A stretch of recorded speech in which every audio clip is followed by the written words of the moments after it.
இயேசு கிறிஸ்துவின் இனிதான நாமத்தினாலே உங்களை அன்போடு வாழ்த்துகிறேன். ஏசாயா தீர்க்கதரிசன புஸ்தகம் 66ஆம் அதிகாரம் 13ஆம் வசனம்.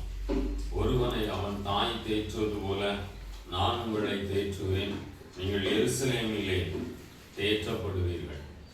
ஆண்டவர் இந்த நாளிலே நம்மை பார்த்து சொல்கிறார், தாய் தேற்றுகிறது போல நான் உங்களை தேற்றுவேன். உலக மனிதரால் தேற்ற முடியாத ஒரு காரியத்தை ஆண்டவர் இந்த நாளிலே நம்மோடு பேசுகிறார். பிரியமுள்ளே, ஏசாயா 62:12 சொல்கிறது, இதோ சமாதானத்தை ஒரு நதியை போலவும் ஜாதிகளின் மகிமையை புரண்டு ஓடுகிற ஆற்றை போலவும் அவளிடமாக பாய செய்கிறேன் என்று சொல்லி ஆண்டவர் சொல்கிறார். பிரியமுள்ளே, சமாதானத்தை நதியை போல வரப்பண்ணுகிற தேவன். உன்னுடைய வாழ்க்கையிலே சமாதானத்தை இழந்து தவிக்கலாம்.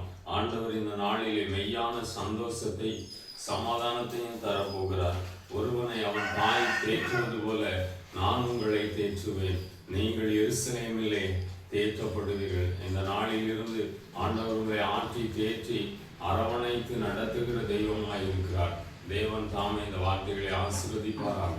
பரிசுத்தமுள்ள பரலோகத்தின் பிதாவே, ஒருவனை அவன் தாய் தேற்றுவது போல நான் உங்களை தேற்றுவேன் என்று சொன்ன வேத வார்த்தையின்படி உன்னுடைய பிள்ளைகளை ஆற்றி தேற்றி அரவணைப்பீராக. எல்லா தேவைகளையும் சந்திப்பீராக. அற்புதமாய் அதிசயமாய் நடத்துவீராக. கர்த்தர் ஆசீர்வதி. இயேசுவின் நாமத்தில் பிதாவே, ஆமென், ஆமென்.